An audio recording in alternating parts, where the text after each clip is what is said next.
Hey folks, welcome to the channel.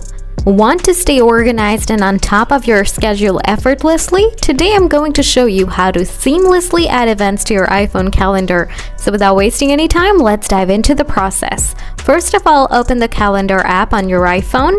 Then go to the date you want to add an event to. Next, hit the plus icon from the top right corner of the screen.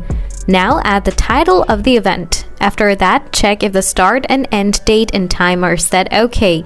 If not, set them properly. Next, tap on repeat and choose how often it should happen again.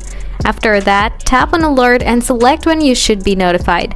Once you're done with that, tap on add from the upper right corner of the screen and the event will be added. Simple as that.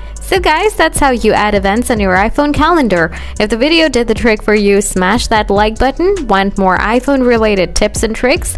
Just subscribe to the channel because I've got tons more coming. As always, thanks for watching and I'll catch you in the next one. Bye!